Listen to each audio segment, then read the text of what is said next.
เป็นผู้นำกับแข็งแกร่งตัวอดเอาเลยตัวผู้นำแมงผู้นำหมู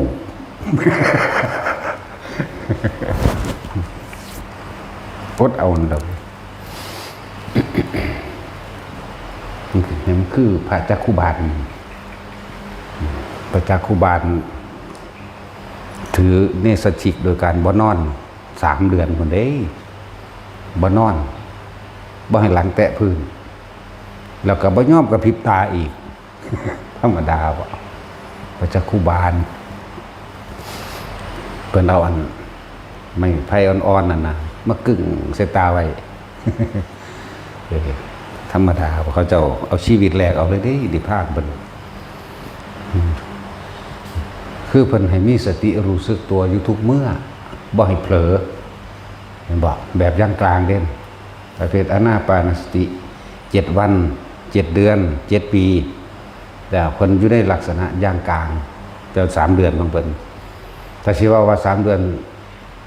มันก็เป็น7 เดือนนั่นแหละที่จริงในระยะ4 เดือนแรกเผลอรับไปมั่งถึงเขาสิผูกใส่ต้นไม้ผูกใส่เสาผูกใส่กับเผลอรับไปมั่งพระจักขุบาล3 เดือนสุดท้าย4 เดือนผ่านมาแล้วนี่เพิ่นเลยตั้งเอาไม้ว่ะคือเอาตายเขาว่าบัดนี่ยืนเดินนั่งแค่3 ท่าบ่มีนอนแล้วก็พยายามบ่กระพริบตาแล้วก็เอาแหนงไม้ไผ่อ่อนๆมากึ่งใส่ตาเจ้าของไว้เด้เอาอยู่จังสั่นแหละเฮ็ดหยังเพิ่นจับลมอย่างเดียวรู้สึกตัวทั่วพร้อมรู้สึกตัวอยู่ในลมอย่างเดียวนั่นแหละคือต้องต่อเนื่องกันเด้บ่ธรรมดาเด้ต้องต่อเนื่องกันคือมีสติรู้สึกตัวตลอดใน7 มื้อ8 มื้อ9 มื้อ10 มื้อจนถึงพุ่นละเจ้าเพิ่นก็อยู่ในประมาณ7 เดือนนั่นเองมันพอดีกับมื้อบรรลุธรรมมื้อเดียวกันกับออกพรรษาบรรลุธรรมมื้อนั้นเป็นพระอรหันต์มื้อนั้น แต่ว่าเป็นแบบบ่มีฤทธิ์มีเดชเขาเจ้าเลยจัดใส่ในประเภทสุขวิปัสสกะบ่มีฤทธิ์บ่มีเดชบ่มีตาทิพย์หูทิพย์อีหยังแต่รู้แต่ว่าอารมณ์ขาดแล้วสิ้นแล้วเบิดอารมณ์ในความยินดีพอใจในสิ่งทั้งหลายทั้งปวงแล้วอยู่เหนือธรรมทั้งปวงอยู่เหนือกรรมทั้งปวงแล้วบรรลุธรรมมื้อนั้นเลย15 ค่ำเดือน11เนาะนั่นแหละเพิ่นบรรลุธรรมแต่พอดีกับตาบอดจักขุแปลว่าตาปาระแปลว่าแตกพอภาษาบ้านเฮาว่าพระตาแตกพอดีเลยกับบรรลุได้คณะเดียวกันคณะเดียวเลยของเพิ่นตอนบ่หลายคณะคือคณะเดียวบึ้มเลยนั่นแหละพอดีออกพรรษาภาวนาออกพรรษาครับเดินทางเข้ามาเชตวันมากราบพระเจ้ามากับหลานเป็นเน้นก็สิเน้นใหญ่แน่ละ17 18แล้วล่ะคือในระหว่างจูงลุ่งมานี่หลวงลุ่งจักขุบาลพอดีเป็นยินเสียงผู้สาวร้องเพลงที่เพิ่นก็ไปนำเขาที่นั่นแหละหลวงลุ่งเพิ่นก็เลยไล่หนีเพิ่นก็เลยไปผู้เดียวเดินไปก็เลยฮ้อนถึงอาสนะพระอินทร์จักล่ะแม่บ่ได้เห็นว่าสิเอิ้นผู้ใดมาเด้ล่ะก็ย่างต่ำป่าต่ำดงไปเด้ตาบอดไหมว่าท่านได้ชินเด้เนาะร่างกายก็เป็นปกติเหมือนคนทั่วไปนั่นแหละแต่จิตใจบ่มีหยังแล้วบ่มีหยังพอใจหรือบ่พอใจเบิดขาดสิ้นแล้วเนี่ยเรียกว่าสิ้นอาสวะบ่มีอารมณ์ใดๆที่ไปของเกี่ยวกับสิ่งใดอีกตำไม้ก็ฮู้ว่าตำไม้เรียกปุ้นเลี้ยวพี่ซั่นแล้วอาสนะพระอินทร์ฮ้อนที่พระอินทร์ก็ทำทาที่บัดนี้แปลงเป็นคนขับเกวียนกับงัวมากติพอดีอีแอดมากกันแล้วพระคุณเจ้าสิไปทางใดนอโอ้อยากไปเชตวันจะเข้าไปกราบพระศาสดาพอดีข้าน้อยก็จะไปทางนั้นพอดีเอานิมนต์ก็ขึ้นละขึ้นไปกับข้าวเดียวท่านแล้วบางคนใส่อันอิทธิฤทธิเดชกันเนาะวาบเดียวมันก็ไปละพอถึงละ ของเพิ่นเบิ่งเด้อคนที่สิ้นอาสวะแล้วบ่ได้กำหนดกฎเกณฑ์ว่าจะถึงเมื่อไหร่รู้จักบ่ไม่มีอนาคตไม่คำนึงถึงอดีตว่านานช้าเร็วบ่มีเป็นปัจจุบันขณะก็บ่ได้สงสัยอีกว่าคือถึงแล้วแท้ก็บ่ว่าอีกรู้จักบ่ล่ะก็ว่าถึงแล้วก็พอดีพระอานนท์ก็มาหลับเอารถจังซั่นล่ะก็ขึ้นไปกันเว้าเรื่องคณะจิตให้พุทธเจ้าฟังนั่นแหละเลิ่นว่าพระจักขุบาลซื้อยิงขี้เพิ่นบ่ได้ซื้อว่าจักขุบาลเด้ฟ้าตาแตกความหมายนะพระสุมาณะซื้อเพิ่นจริงๆนั่นน่ะพระสุมาณะซื้อซ้ำกันหลายที่ว่านั่นแหละคนก็หลายเนาะแต่บ้านเฮาแท้ๆก็ยังมีชื่อว่าสุมาณะอยู่เนาะ สุมาณะก็มีสุมนหรือสุมนทาจังซี่คนสุมื้อก็มีอยู่ได้ล่ะสุนารีก็มีสมัยตะกี้ก็มีที่ไปใส่มานพทั้งหลาย ในจังซั่นแล้วนั่นแหละจังหลายจังว่าเยอะแยะคือเขาเจ้าเอาจริงเอาจังเขาเจ้าคือย่อมถูกเป็นศาสตร์สุดท้ายเลยตายมาหลายศาสตร์แล้วแต่ว่าบ่อาจสามารถละอารมณ์มันนี้ได้เพราะความบ่ละอารมณ์ได้ตัดสินใจเลยเอามึงสิเป็นอะไรมึงเป็นนั่นบ่ล่ะมึงสิตายมึงตายนะแหละเพิ่นจังเอาแหนงไม้ไผ่อ่อนๆนั่นมากึ่งตาไว้บ่ให้รับเขาเจ้าขนาดนั้นเด้โสไซจังบรรลุเลยมีฉายาว่าพระจักขุบาลพระตาแตกปาระแปลว่าแตกไม่เขียนเป็นภาษาไทยเลยเป็นบอใหม่ๆจริงมันบ่มีได้บอกใหม่เป็นป่าปาระถึงว่าปุณณะจังซี่ไหมเห็นบ่ล่ะคือพระปุณณะจังซี่นาบัดนั้นว่าหลวงพ่อบุญก็ได้ บุญพระปุณณะเป็นคนทางพุ่นละเพชรบุรีหรือกาญจนบุรีทั้งนั้นสมัยเทียบสมัยซุมื้อนี้เด้อพระปุณณะตะกี้เขาจะเอาเกลือไปขายได้สั่นขายเกลือได้ทั้งนั้นมันมีหน้าเกลือเป็นบ่สมุทรปราการสาครเนาะสมุทรสาครเนาะนั่นแหละแต่ทั้งพุ่นมันอึดเกลือได้สั่นเอาเกลือไปขายแล้วก็ซื้อเอาผ้าไหมเมืองกาสีมาขายทั้งพี่กลับไปกลับมาสั่นแหละจะฟังธรรมพระพุทธเจ้าแต่สิบอกว่าตะกี้มันบ่ได้ซื้อว่าไทยดอกมันก็บ่ได้ซื้อว่าหยังอะไรมันซื้อว่าสุวรรณภูมิเขตสุวรรณภูมิเขตเมืองทองพุทธเจ้าใส่ซื้อเฮาออกจังซี่ไว้แหละถ้าสิว่าพระอรหันต์ไทยองค์แรกก็อยู่พุ่นล่ะเพชรบุรีไปฟังธรรมพระพุทธเจ้าที่เลยมอบของให้น้องหมดเลยมอบของให้น้องขอบวชบรรนานที่กับบรรลุอรหันต์เมื่อบรรลุอรหันต์ก็จะกลับมาโปรดทั้งที่เพิ่นก็ถามปุณณะถ้าเธอกลับไปอยู่เมืองนั้นถ้าเขากล่าวปู่เธอจะทำอย่างไรดีซะอีกจะได้รู้อารมณ์ถ้าเขาจะโดนใช้ไม้ค้อนก้อนดินเฟี้ยงใส่เธอจะเลยคนเขาไม่สู้ก็ไม่พูดก็ว่าไปเรื่อยไหลไปเรื่อยกันแหละเป็นมาโปรดเอาทั้งนี้ในหลายจังหวะมาพอคาตะละหมายถึงพระคาตะกร ตะกี้เราเป็นผู้นำทางไสยศาสตร์มนต์ดำขีดตัวดอกพวกนี้มันเป็นไสยศาสตร์แท้ดอก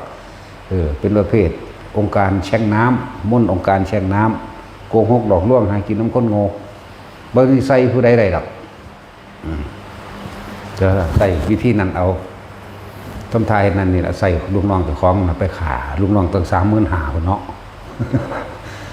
นั่นแหละมาหูแต่บอกพระโมคคัลลาปราบบ่ได้มันบ่เป็นวิสัย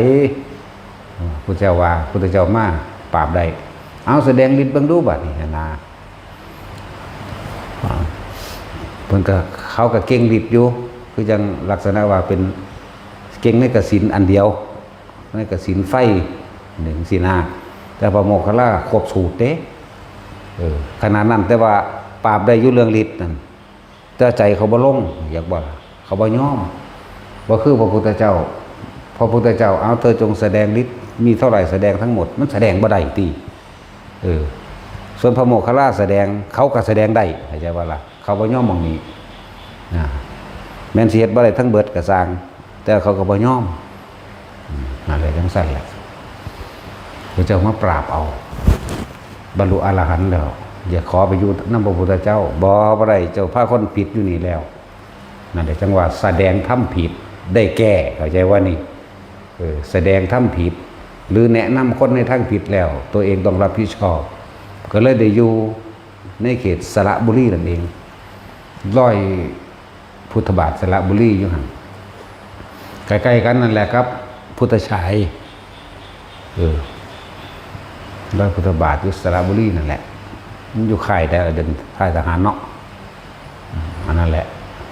นี่องค์ที่2ของแล้วก็ร่วมแล้วก็เป็น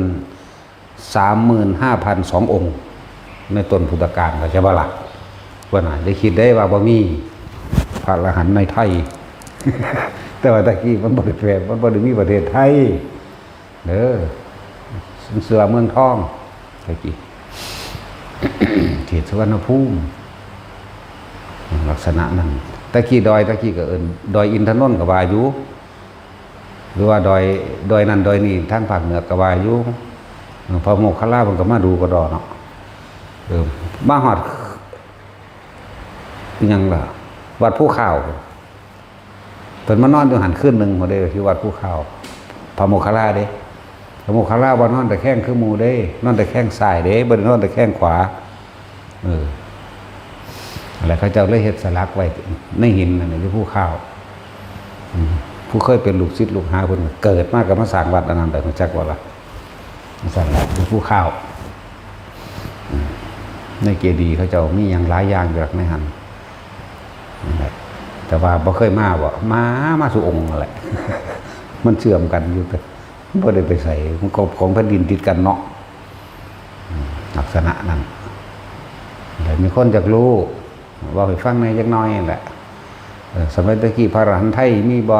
ว่าคั่นได้มีคำว่าชื่อว่าไทย แต่ว่าแต่อยู่ในเมืองทองแผ่นดินทองนี่มีแต่เดี๋ยวนี้มันชื่อว่าไทยแล้วก็ว่าเลยว่าไทยอยู่ซื่อดอกผู้เขาที่พระปัจเจกไปอยู่หลายๆก็เพชรบุรีเลยสิถ้ำพระปัจเจกนี่สิหลายคนดอกนั่นแหละแล้วถ้าเขาที่ใส่ซื้อในสมัยนั้นอาจจะซื้อว่าภูเขาคันธมาศก็ได้เนาะคันธมาศก็ได้ เวปุลบันพศมื้อนี้ก็ได้แล้วถ้าเขาสิใส่ไปดอกหิมพานต์มื้อนี้ อยู่คันท่อนไปจังซี่แม่พวกเขาอยู่ยังแบบทำยังแน่ละเขตพระปัจเจกอยู่เว้ยแต่สิเอาสมัยนั่งอุบลวันหน้ามาเกิดเป็นแม่พระปัจเจกถึง500 องค์ทั่วอันนี้ย้อนยุคขึ้นไปไม่กลับที่เท่าใดละ ชื่อว่าได้หลายกลับโพดนั่งอุบลวันหน้าเกิด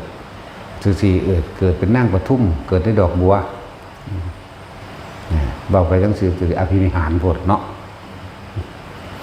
จริงๆแล้วคำว่าพุทธศาสนาเป็นต้นตระกูลของวิทยาศาสตร์เด้อ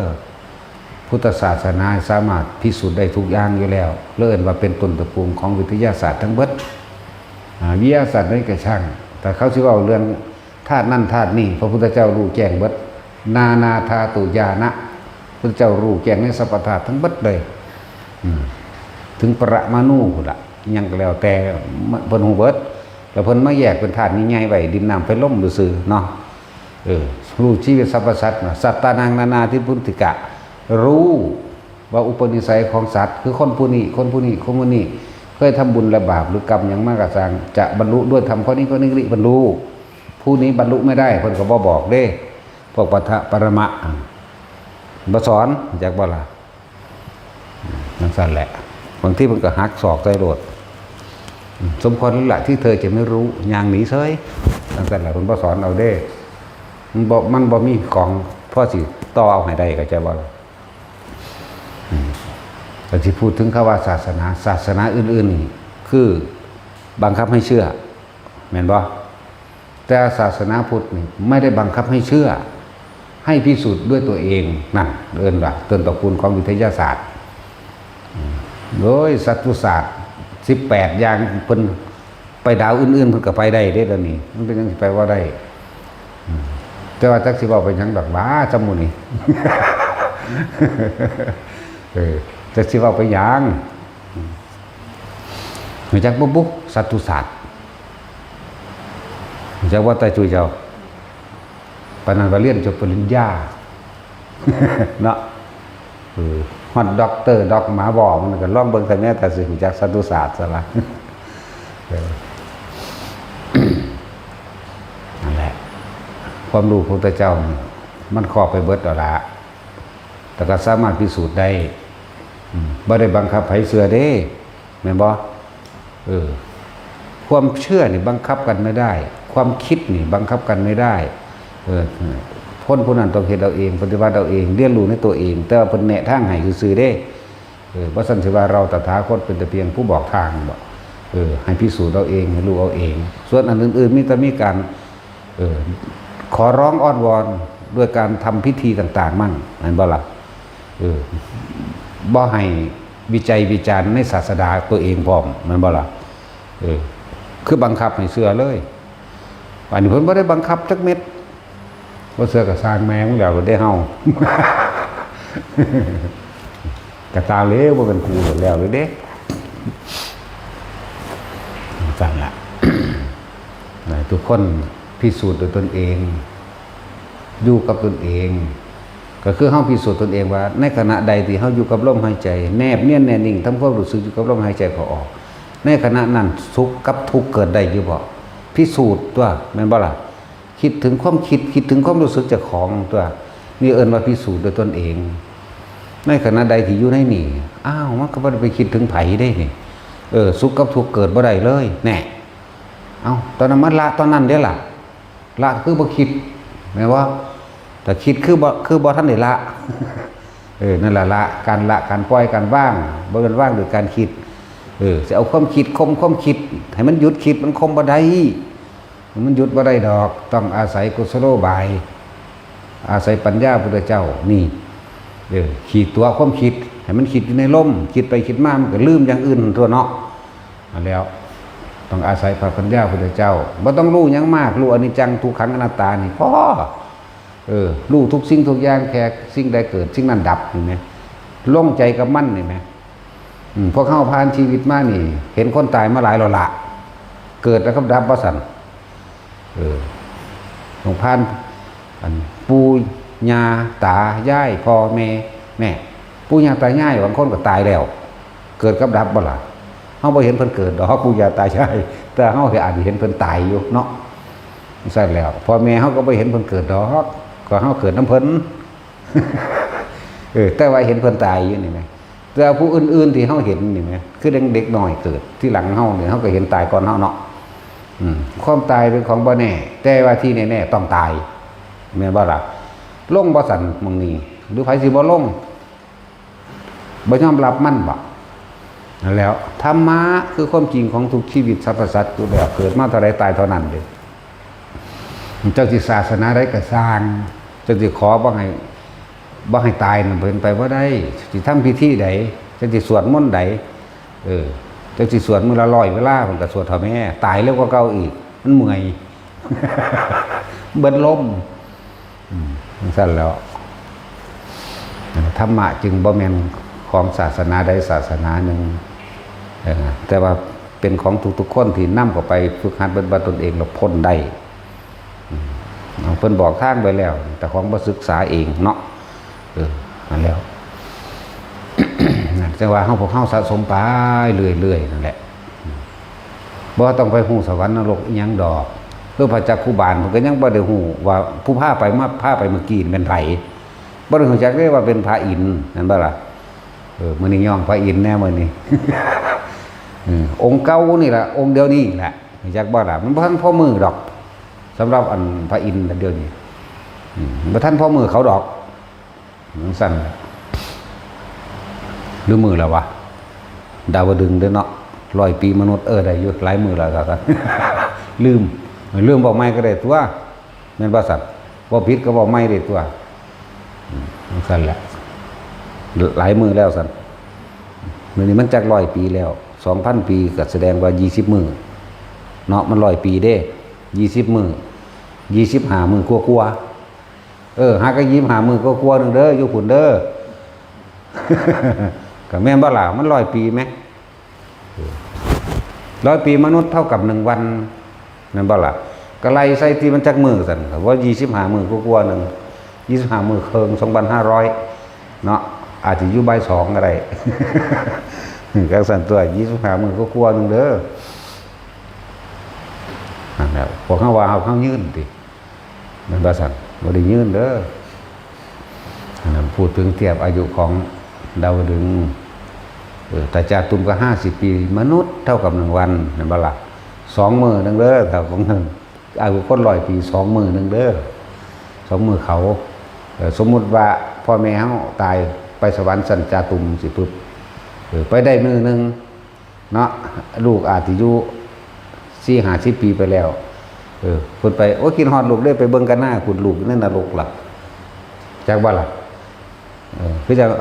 พอตะคิดพ่อมันไปได้มื้อนึงคือ50 ปีมนุษย์แล้วเนาะแล้วก็อยู่บักเครื่องมื้อสมมุติว่าตอนเที่ยงจังซี่กินอาหารทิพย์อิ่มแล้วโอ้กินฮอดลูกเบิ่งกับลูกกันหน้าตกนรกล่ะตายแล้วก็มีแน่มัน70-80 ปีไปแล้วเนาะแต่ก็สั่นตัวที่ว่าบ่เห็นว่าผู้ใดมาบอกสิให้บอกเฮ็ดหยังก็เฮ็ดเอาเองเห็นเอาเองก็ได้เด้ล่ะภาษาจังซี่ซื่อๆเนาะผู้คนผู้ปฏิบัติสมควรแก่เหตุสมควรแก่ธรรมสมควรแก่ภพแก่ภูมิต่างๆจิตความละเอียดของมันแต่ละอันมันมีหยาบมีปานกลางมีละเอียดต่างกันด้วยไหมเข้าสู่ความหยาบซ้ำนรกซ้ำเปรตดิเป็นปกติจากว่าล่ะนั่นหยาบมันใกล้เคียงกันกับคนได้เปรตจากว่านี่ใกล้เคียงกันมากเด้พวกเขามันหนาซื่อๆสั่นตัวละเอียดขึ้นไปอีกจักน้อยอาศัยแค่อาการปิติทรงในปิติได้มันก็เห็นตัวพุ่มเทวดาลุกะเทวดาไหมมันฟังต่อนั่นแหละมันไม่ได้ยากหรอกละเอียดขึ้นไปอีกแน่คมปิติเอาไว้ได้มันก็เห็นนั่นตัวพวกอากาศเทวดาเขาถึงการทรงชาติจะเลื่อนชาติกับไปถึงชาติ4แล้วถอยออกมาระหว่างกึ่งกลาง4กับ3มันก็เห็นทันตัวเห็นบัดระบาดจากบ่ล่ะนั่นแหละง่ายๆนึงเพิ่นก็สอนไว้แล้วก็เฮ็ดเอาตัวเนาะมันเฮ็ดให้บ่ได้เลยคือพวกเฮาต่างๆอาจสิสงสัยเรื่องนั้นสงสัยเรื่องนี้แต่ว่าเพิ่นตอบให้ความสงสัยยังบ่หายไปเด้เพราะว่าตาของบ่เห็นตาของบ่รู้ตาของบ่เป็นแล้วก็อย่าไปยืนยันตัดสินจากสิ่งที่ได้ยินได้ฟังมาเด้ฟังไว้รู้ไว้ใช่ว่าแบกหามจะไปเดือดจะไปร้อนจะไปยืนยันจะไปตัดสินเด้ฟังว่าตอนนั้นก็แล้วบ่แม่นอุ้ยผู้นั้นว่าอุ้ยผู้นี้ว่าเจ้าของบ่เคยเห็นรู้จักว่าล่ะแม่นบ่ซั่นถ้าเจ้าของบ่เคยเห็นจะไปตัดสินหยังเด้ขนาดเห็นอยู่แท้ๆเฮาก็ยังบ่ได้ตัดสินเห็นอีหลีนั่นแหละแต่ว่าบ่ได้ยืนยันตัดสินว่ามันจริงเด้ล่ะแน่จบล่ะยากหยังนี่ไปฝึกมาแล้วผู้ลังกานอนทานี่บ่ตกเขาเบิ่งไว้เด้อพวกรุ่นพี่รุ่นน้องอันนอนทานี่บ่ตกเขาพอเพิ่นเป็นนั่งเขาสั้นๆเด้เพิ่นเห็นหลวงพ่อเป็นนั่งหม่องสั้นๆหม่องเป็นตะตกเพิ่นก็ได้นั่งหมู่ลงสิบ่ตก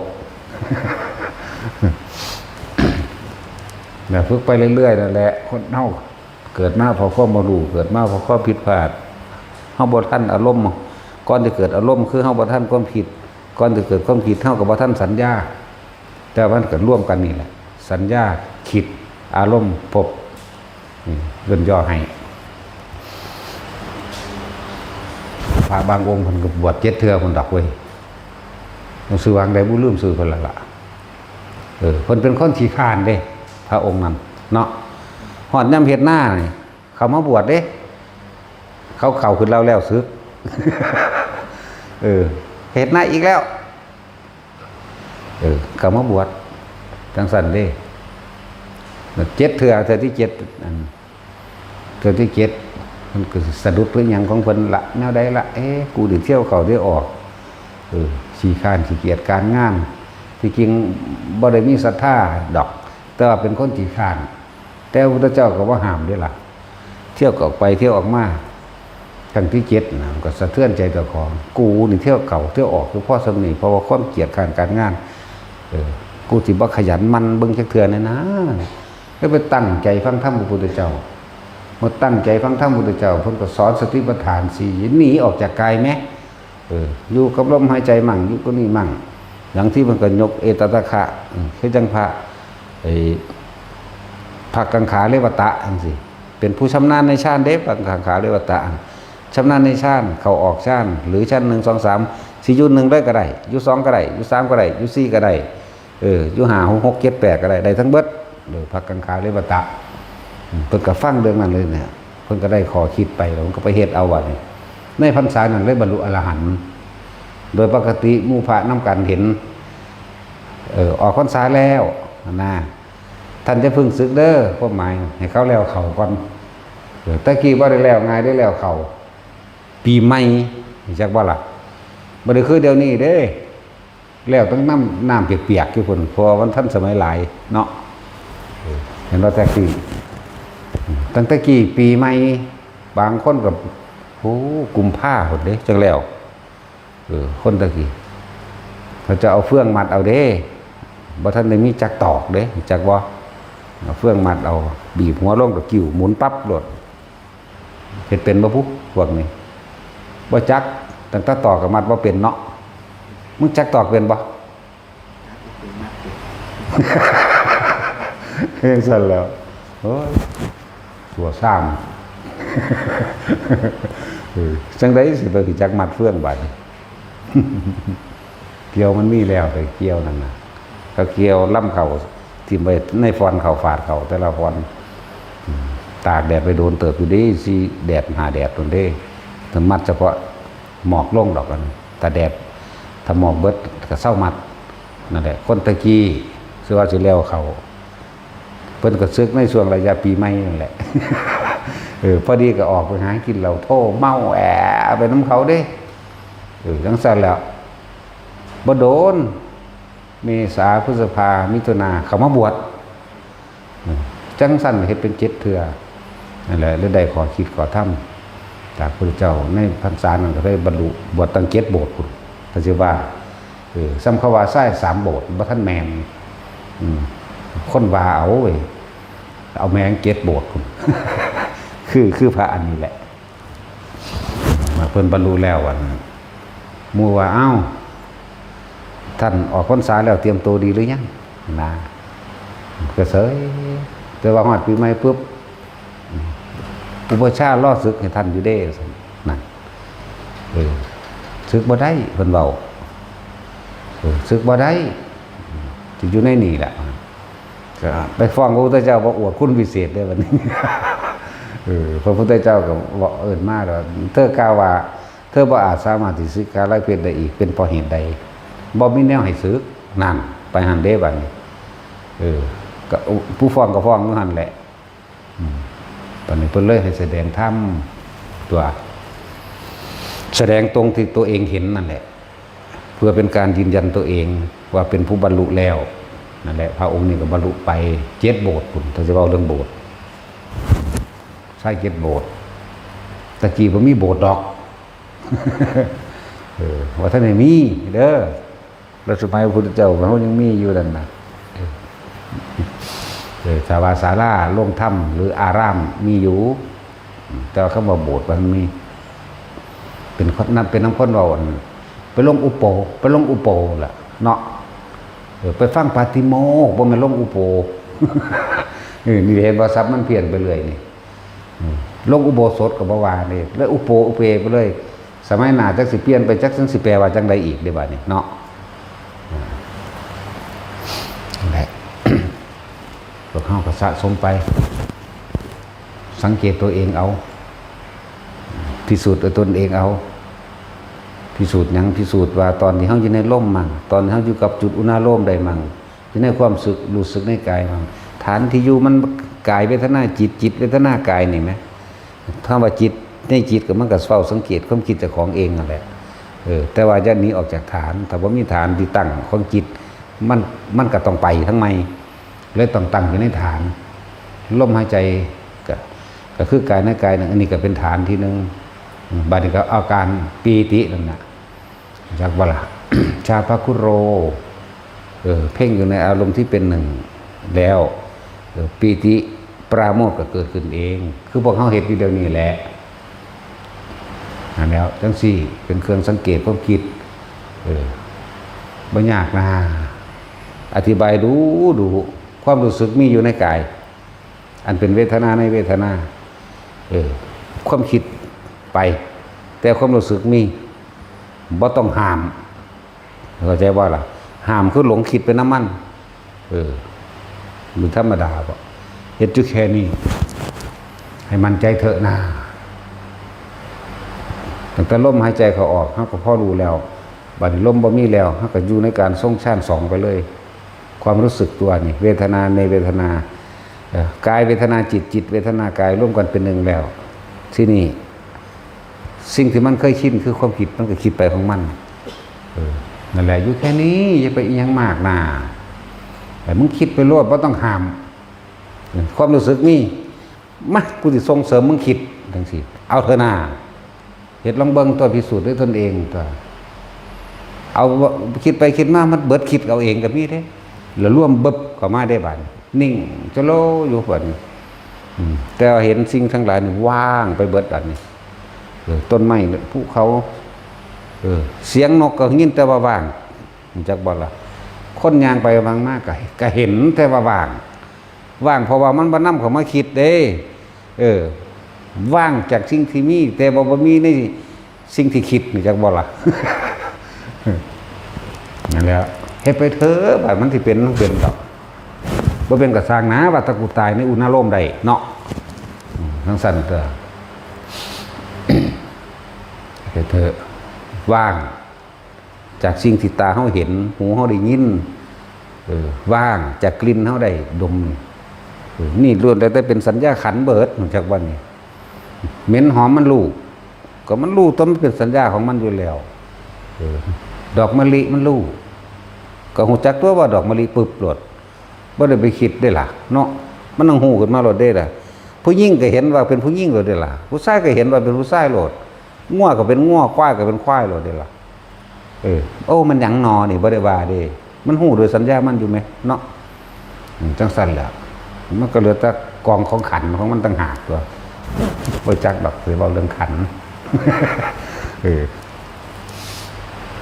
นั่นแหละว่างมันก็ว่างของมันเองดอกแต่เฮามีหน้าที่สร้างเหตุหรือตั้งอยู่ในฐานของเฮาโลด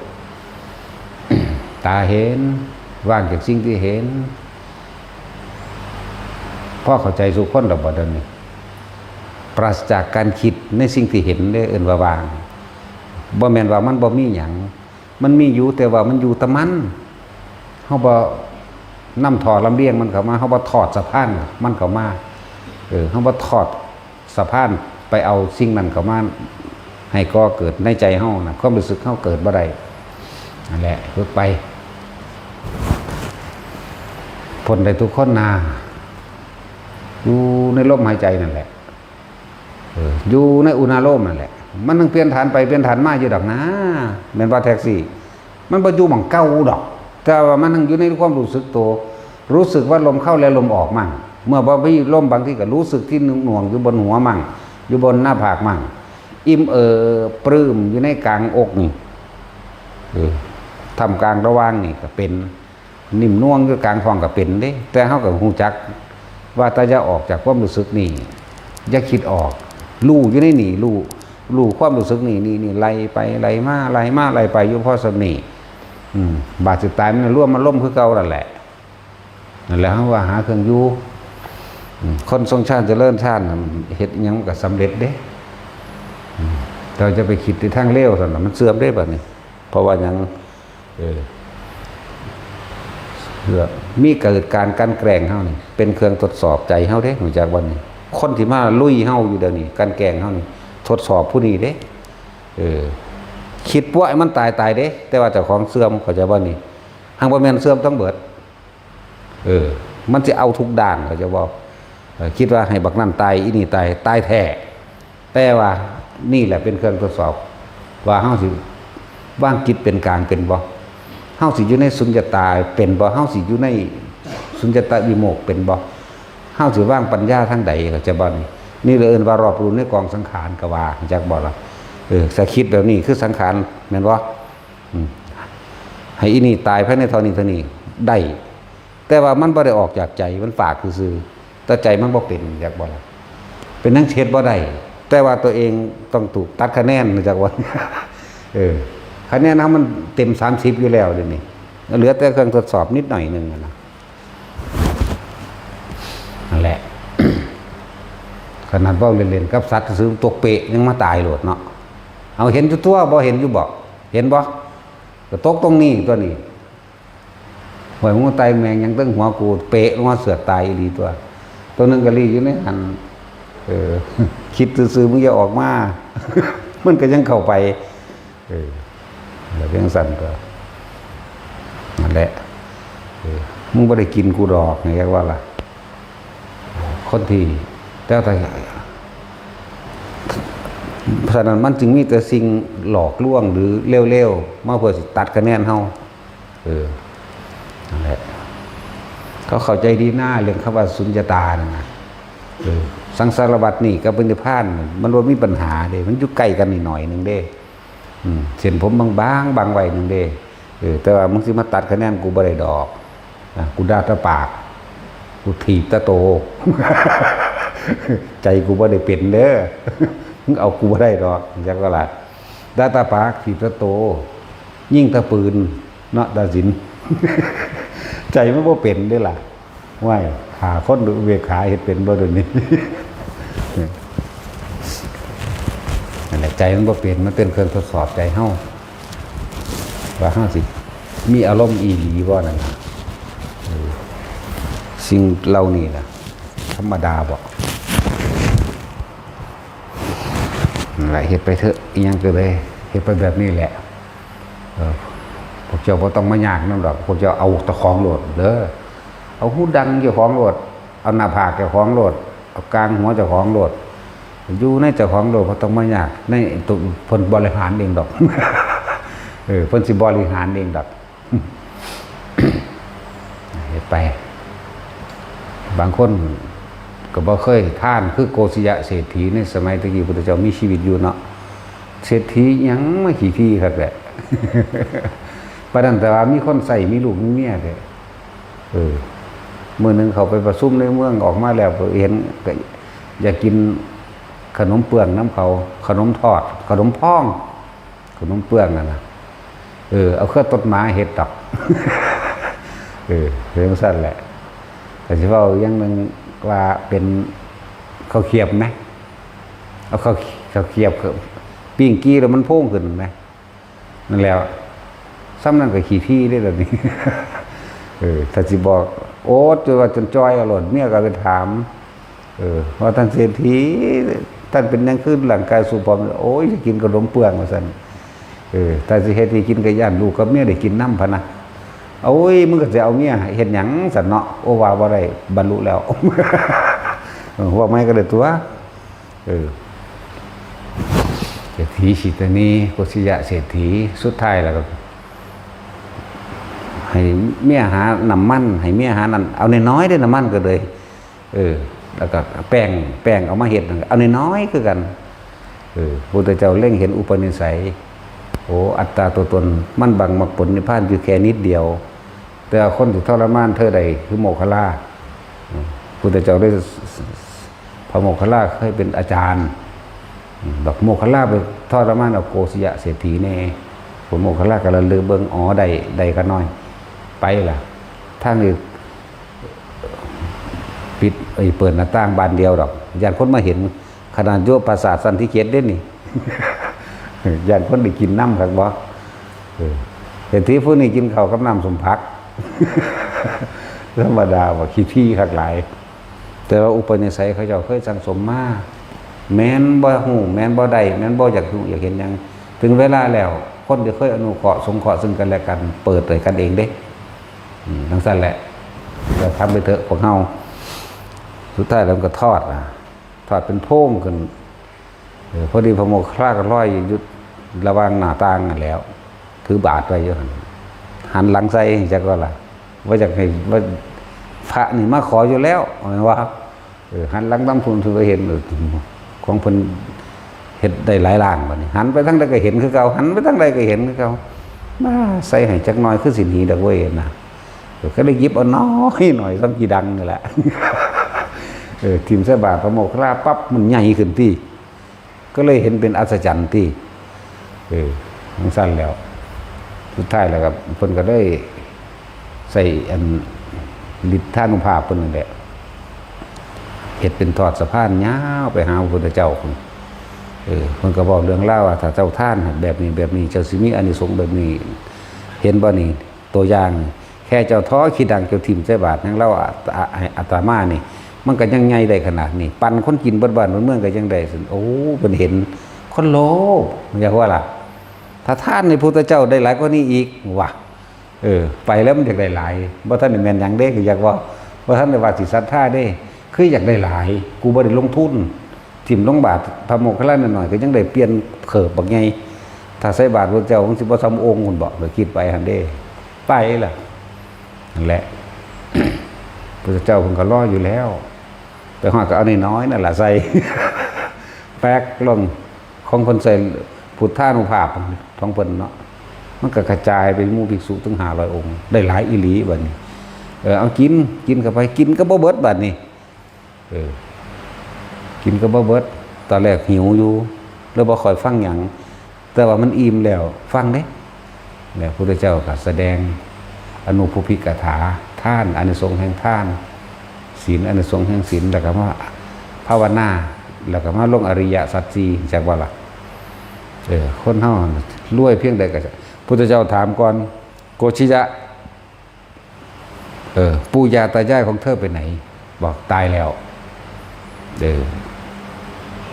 มารดาบิดาของเธอไปไหนก็บอกตายแล้วญาติทั้งมารดาบิดาก็ตายแล้วญาติทั้งบิดาก็ตายแล้วเธอคิดจะบอกว่าเธอสิบ่ตายนั่นแหละมันแสดงอริยสัจสี่ละอันนั้นตะกี้สมบัติที่เธอได้มาเนี่ยเป็นของไผ่บอกว่าเป็นของปูไล่มาจนมาตกเป็นของมารดาและบิดาของผู้ขาสุดท้ายแล้วมาเป็นของผู้ขาแล้วต่อไปสิตกเป็นของไผ่สะดุดกึกจ้ะต่อไปสิตกเป็นของไผ่ต้องตกเป็นของลูกแต่ไล่เลี้ยงลำดับเนาะถึงก็เลยสะดุดกึกทรัพย์สมบัติแมนมีมากมายแต่ว่าบ่อาจสามารถซื้อความตายได้มารดาบิดาของเธอก็ตายแล้วปู่ย่าตายายของเธอก็ตายแล้วแล้วเธอคิดดูว่าเธอสิบ่ตายนั่นมาคิดระลึกได้หลังจากตายแล้วมีหยังบ่นั่นตายแล้วบ่แม่นเรื่องการจบชีวิตหลังความตายเธอจะเป็นเศรษฐีในเมืองคนแต่จะยากจนในเมืองผีเธอจะต้องอดอยากแห่งแดดกลายเป็นเปรตเทศไปทุกคนเกิดมานี่ต้องตายเธอเคยเห็นคนตายว่าโอ้ยนับประมาณบ่ได้พระเจ้าค่ะเธอคิดว่าเธอสิตายบ่จักมือหนึ่งแม่นบุตรและภรรยาของเธอก็ต้องตายแม้ตัวเธอเองก็ต้องตายนั่นแหละฟังไปหรือบรรลุพระโสดาบันไหมบรรลุฮอดลูกคุณ ไปทำการเบอร์เดย์เมียก็ไปลูกไปพอพระโมคคัลลาเป็นผู้นำเอาไปแล้วหลังจากนั้นก็เกิดกลายเป็นคนให้ท่านเลี้ยงในบทตำบลนั่นแหละให้ท่านกับคนยาโจกคนในพวกขอท่านตลอดชั้นสมณะชีพามทั้งหลายเมื่อใดบ่ได้ท่านอยู่บ่ได้ทั้งสั้นแหละไปเห็นมากกับบรรลุกันเลยยังสั้นแล้วเป็นธรรมดาคนเฮามันสิเป็นคนเลวผู้ใดผู้หนึ่งก็สร้างสิเป็นคนบรรลุอะไรหนึ่งก็สร้างถ้าน้อมนำเอาธรรมะคำสอนมาใส่ใจฟังดีๆเด้มาใส่ใจมาคิดพิจารณาในการกระทำความประพฤติของเจ้าของก็สามารถถอดถอนตัวเองจากความเห็นผิดได้เด้ไม่ว่าล่ะตะกี้ไปสิไปมีผู้ใดหูมีพระพุทธเจ้าหูผู้เดียวเลยล่ะธรรมะขนาดนั้นพระองค์ก็ยังถอดขนาดบำเพ็ญเพียรมาเท่าไร20 อสงไขยแล้วไม่ว่าล่ะก็ ก็เพื่อสิตรัสรู้เป็นพระพุทธเจ้าก็เพื่อสินำสัตว์ทั้งหลายเข้าสู่นิพพานบาดอันบรรลุแล้วเกิดความท้อพระทัยเองเห็นบ่ล่ะอย่างสั้นล่ะโอ้ยยากปานนี้ไผสิมาหูน้ำเห็นน้ำเห็นบ่เป็นของละเอียดละออเป็นของใส่ความเพียรมากท้อพระทัยเดินทางไปทางทิศใต้เรียกเขาสู่ผลแห่งสมาบัติเสวยวิมุตติสุขอยู่หั่นแม่น7 อาทิตย์พุ่นติเสียเวลาตั้งหลายเห็นบ่พอเฮ็ดหยังใน7 อาทิตย์นั้นแม่นบ่ตำราเป็นสี่แล้วตำราเอาแม่นกับแม่นวะ2 เดือนกลัวๆเนาะแม่นบ่วะเดือนกลัวๆนะ4 5 6 7ประมาณนั่นแหละจื้อบ่ได้เดือนหนึ่งมีจักอาทิตย์4 อาทิตย์7 อาทิตย์เกือบ2 เดือนเนาะขาดอยู่7 มื้อที่2 เดือนนั่นแหละจังว่าผู้ใดหันหน้าพอพุทธรูปไปทางทิศใต้มันบ่ค่อยอยากมีหยังเลยอยากบ่ อันนี้เฮามีประสบการณ์แต่ว่าบ่แม่นตำราแล้วก็บ่แม่นความเชื่อเด้อเป็นประสบการณ์ถ้าผู้ใดหันหน้าพุทธรูปไปทางทิศใต้วัดได้ก็สร้างเศร้าหมองเป็นเหตุที่ว่ายุ่งยากความเด้เที่ยงทิศใต้กับทั้งทิศตะวันตกเบิ่งโลดมีแต่เรื่องวุ่นวายมีแต่แนวขัดแย้งกันเนี่ยเบิ่งนี่ใกล้ๆเฮานี่แม่นว่าล่ะแม่นว่าตัดสินไผพาหาเห็ดไปทั้งนั้นเพิ่นอิ่มแล้วเพิ่นบ่สอนไผจักบ่ล่ะ ก็อิ่มตัวเสวยวิมุตติสุขอย่างเดียวเด้อน่ะใน45 มื้อเนาะแม่นบ่วะประมาณนั้นแหละหลังจากฝนตกมากอ่ะพญานาคมุจลินงูมุจลินมาแผ่บังพานให้นั่นแหละฝนตก7 มื้อเด้อซั่นก่อนสิออก7 มื้อตกแผ่บังพานให้เขาดักได้บุญเขาก็มาเอาบุญจังซั่นเลยต่อจากนั้นมาจังมีพระพรหมได้มาอาราธนาให้ไปเทศน์เห็นบ่ล่ะจังมีคำกล่าวว่าพรหมมาจโลกาเทวาวิปฏิบัติภาหายะอยู่หั่นบาดนี้คนก็เป็นบ้าอาราธนาพรหมสั่งหลายเหล่านั้นมาให้เฮ็ดเลขให้เฮ็ดหยังสุมนุมเทวดากาวเทวดาก่อนเด้อซั่นเทวดาพวกนั้นมาอาราธนาพระพุทธเจ้าเทศเข้าใจบ่แม่นเฮาไปเชิญเทวดามาฟังเทศเนี่ยมันต่างกันอยู่เด้บางพวกเอาไปเฮ็ดคาถาหยังขอเลขเฮ็ดนั่นเฮ็ดนี่เอาไปเฮ็ดขอเลขขอหาพ่อหาแม่มึงบอกคือบ่แต่สูเรียนบ่ออกสูก็ไปขอน้ำคู่คณิตศาสตร์ก็ได้ตัว ว่าซั่นเด็กน้อยเรียนป .1 มันนับได้อยู่ก็ไปขอน้ำมันตัวหาขูดเอาหาแมงว่าน้ำต้นย่างบ่แม่นโรงเรียนเลย บางพวกก็หาน้ำเหงากล้วย มันซั่นแล้วแต่งขันนั่นนี่ก็สรัตชังสะบันทุงสะเสนังว่าเด้พวกโลกนั่นแหละพระพรหมเป็นผู้อาราธนาพระพุทธเจ้าเทศโปรดกับหมู่เวนยสัตว์สัตว์ทั้งหลายก็มีหลายหมู่เหล่าอยู่พระเจ้าค่ะพวกทุลีในดวงตาหน่อยก็มีอยู่อยากให้สัตว์โดดเสื่อมจากความชิบหายอันได้เกิดเป็นศาสตร์มนุษย์เลยนี่เขาบอกเขาจะพ่มมหาพ่มวาจังสีอย่าให้มนุษย์เสื่อมจากลาภอันประเสริฐเลยอย่าให้ชิบหายจากความประเสริฐเลยอย่าให้มนุษย์ทั้งหลายเสื่อมจากความเป็นมนุษย์เลยขอร้องอ้อนวอนเด้แล้วเพิ่นก็ระลึกเบิ่งบัดนี้ระลึกเบิ่งแล้วตะกี้เฮาก็บ่ตัดสรุปหยังตัวเฮาเองก็ยังตัดสรุปได้บ้าต้องก็มีผู้อื่นเหมือนกันแน่เพิ่นก็ระลึกนึกถึงไปพุ่นบัดปัญจวัคคีย์ทั้ง5บ่แม่นระลึกที่แรกระลึกถึงอาราธดาบทก่อนไปถึงอาจารย์เพิ่นอาจารย์สิสอนรูปฌานให้กับอรูปฌานให้แต่เพิ่นก็สำเร็จภายในอาทิตย์เดียวเบิดนั่นแหละมื้อนี้แตกฌานเบิดนั่นแหละของเก่าก็มีอยู่เนาะ นั่นแหละระลึกเบิ่งอาราธดาบทอ้าวเข้าสู่พรหมโลกแล้วกลายเป็นพรหมลูกฝักแต่ว่าพระแม่นพุทธเจ้าบอกแบบนี้เด้พรหมทั้งหลายแล้วนี่มีความยึดมั่นถือมั่นในเพียงแต่แค่ความสงบบ่อาจสามารถที่ออกมารับรู้ด้วยปัญญาใดเธอบ่มีอุปนิสัยนี่เพราะว่าบ่ได้อนิจจังทุกขังอนัตตาอยู่ในรถเป็นมนุษย์ที่เขาสิถือมั่นตัวนั้นไปเลยเด้ก็บ่ฟังเด้แต่พรหมลักษณะนั้นจักว่าล่ะบัดนี้ก็เบิ่งอุทกาดาบทบัดนี้อ้าวอันนี้ก็เศร้าเขาไปสู่อรูปพรหมไปแล้วเลยบ่มีหดหูบัดนี้ บ่ฟังหยังจักว่าล่ะจังมาระลึกถึงปัญจวัคคีย์ทั้ง5อันแล้วเพิ่นจังเดินทางขึ้นไปทิศเหนือจักว่าละบาทนี่คือเอาเด้อเพื่อได้สิตั้งหน้าพระอยากเจริญโดยโภคทรัพย์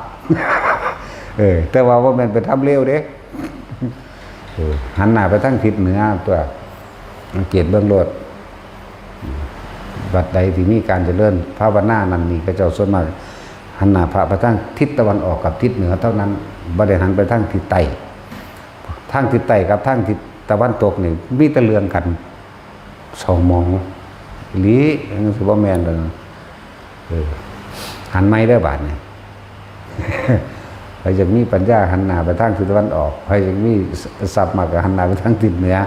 แต่ว่าบ่แม่นตำราเด้บ่แม่นความเชื่อเด้เข้าใจว่านี่เฮาบ่ได้เชื่อหยังดอกแต่เฮามีประสบการณ์ซื่อๆได้เว้าให้ฟังอยู่บ้านตาดหันหน้าไปทิศตะวันออกเบิดเนาะผู้ใดเคยไปแท็กซี่เคยเห็นแล้วบ่เอ้ยบักหามเอ้ยก็บ่มีผู้ใดเข้าข้างกูจะคน เป็นพยานให้ในจะคนก็บ่ได้ทิศเหนือเบิดนั่นแหละมีประสบการณ์หลวงปู่ฤาษีเพิ่นก็ยังว่าอยู่เนาะพ่อใหญ่ฤาษีลิงดำมันน่ะ2ทิศเด้เพิ่นตั้งทิศเหนือกับทิศตะวันออกเท่านั้นตั้งสั่นแหละถ้าทิศใต้เพิ่นก็เสยอยู่ที่สุขกูบ่เฮ็ดหยังกูอิ่มแล้ว นี่จักว่าล่ะแต่หันหน้าไปทางทิศมาทางทิศนั้นตาย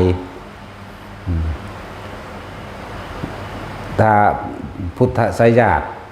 หันหน้าเพิ่นสิหันหัวไปทางทิศเหนือหมายถึงเพิ่นปรินิพพานนั่นน่ะปรินิพพาน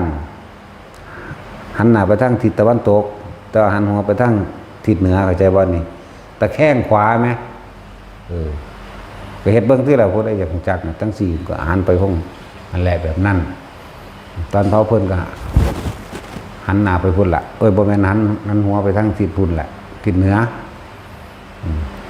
เอาก็อ่านบางทีในพุทธประวัติต่างๆก็เลยเนาะแม่นหรือบ่แม่นก็ดีก็แนวนั้นนี่ล่ะตอนตรัสรู้หันหน้าไปทางทิศใดเอาก็ทิศตะวันออกหันหน้าไปทางทิศตะวันออกแม่น้ำในรัญชรานาทีนี่ครับอยู่ใต้หมโพนี่ครับนั่งสั่นตัวหลังจากนั้นมาแล้วก็เดินทางไปทางทิศใต้เลยหันหน้าไปทางทิศใต้อิ่มแล้วกูบ่เฮ็ดหยัง จากนั้นล่ะบัดสิแสดงธรรมหันหน้าไปทางทิศเหนือนั่นจังสั่นแหละเอาไปเฮ็ดซะที่เพื่อสิเฮ็ดก็เอาไปเฮ็ดกระสร้างเด้คือพาเฮาออกทิศนี้เบิดเนาะขนาดทั้งนั้นยังบ่ได้ให้ติด บ่ให้ติดเด้คุณตะวันออกกับเหนือพวกอยู่ในกุฏก็คือกันหันใหม่เด้ติดอยู่ใส่กระสร้างให้ไปทางทิศเหนือกับทิศตะวันออกซะตะวันออกก็คุณด้วยปัญญาจักว่าล่ะ อันนี้มันเป็นประสบการณ์เฉพาะตนเด้อผู้อื่นเฮ็ดนำบ่เป็นกระสร้างเด้อนั่น ว่าให้ฟังว่าเป็นแบบนี้ซื่อดอก กับการเจริญภาวนาทั้งหลายให้หันหน้าไปทางผู้ใดที่บ่มีพระพุทธรูปเข้าใจบ่ฟังดีๆส่วนเจ้าอยู่ในถ้ำในผาหรือป่าไม้เลื่อนว่างหยังก็สร้างที่บ่มีพระพุทธรูปบ่มีพระพุทธเจ้าให้หันหน้าไปทางทิศเหนือกับทางทิศตะวันออกอย่าหันหน้าไปทางทิศตะวันตกแต่ว่าณทิศที่ใดที่มีพระพุทธเจ้าอยู่ให้หันหน้าใส่พระพุทธเจ้าเพราะพระพุทธเจ้าเป็นว่าเผ่าพันธุ์ดวงอาทิตย์จากบ้านนี้เหมือนดวงอาทิตย์ขึ้นเปรียบเสมือนคือแม่นเฮาหันหน้ามาทางทิศใต้นี่แม่นบ่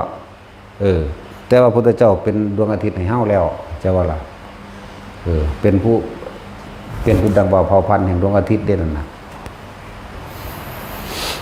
แหละให้เฮ็ดตามนั้นทางจงกรมก็เหมือนกันทิศใต้กับทิศเหนืออย่าขวางอย่าเขียงเข้าใจบ่กับตะวันออกทิศตะวันออกกับทิศตะวันตกอย่าเฮ็ดขวางทิศมันเอาตามทิศมันพวกนั่งในธรรมถือว่ามีพระพุทธรูปป่าไม้เลื่อนว่างหรือตามดานโขดหินทิศเหนือกับทิศตะวันออกสองทิศนี้ทางจงกรมก็เหมือนกันเด้อแล้วก็พวกเขาเจ้าบิณฑบาตเขาเจ้าสิเอาเฉพาะในบาทพ่อประมาณเด้อเวลาเฮาจกขนมให้เด็กน้อยหรือสละออกให้พวกเจ้าอิมังปินทปาตังปัจจุทรามินำเด้อมันจังบ่ขาดบ่ค่าบ่ของในตัวเองต้องสละออกอาหารบิณฑบาตนี้เขาเจ้าเพียงพอแล้วนี่ขอสละออกใจว่าล่ะบางคนเห็นเฮาเฮ็ดว่าบ่เคยเห็นก็บ่เคยเห็นแล้วสุขีทีก็ดอเนาะ พวกขี้ที่เว้ยพวกบ่เคยเอาอีหยังให้ไผคนพ่อคนแมงบ่สอนกันเรือเนาะคือเห็นแก่โตเป็นจังซั่นล่ะม่วนไปทุดงเด้อถ้าเฮากะว่าเฮาสิเอาแค่นี้แหละพอละแม่นบ่เฮาสิสละออกคือสละหลายสละน้อยก็แล้วแต่ต้องอิมังปินทปาตังปัจจุทรามิเด้อสละออกเข้าใจบ่ล่ะคือเฮาสละผ้านั่นแหละมื้อนี้ฮู้จักดอกมูผ้านี่เวลาเฮาสิเปลี่ยนผ้าสละผ้าเฮาก็ต้องสละออกมันบ่ล่ะเฮาสิเปลี่ยนผ้านี่ไปนี่เฮาก็ปัดใส่พื้นนั่นใส่พื้นนั่นไปเรื่อยก็ทั้งนั้นแหละบอกบางที่ พอเจ้าก็บ่ฮู้ บ่แม่นว่าเขาจะเอาให้ซื่อๆเด้มันนึกอยู่ในใจพี่เด้นั่นแหละ ส่วนมาจังหันจังซี่เฮาก็ว่าในใจของเฮาไว้แล้ว อาหารส่วนที่เหลือนี่ที่เป็นประโยชน์ต่อทั้งมนุษย์และมนุษย์ทั้งหลายแต่อุบาสกอุบาสิกาก็ว่าอยู่แล้วบ่ว่าภาษาบาลีก็ได้ดอกตะกี้ก็ว่าอยู่ดอกมันเป็นพิธีมันยากกันพิธีวะเนาะรำคาญ เอาสมาทาน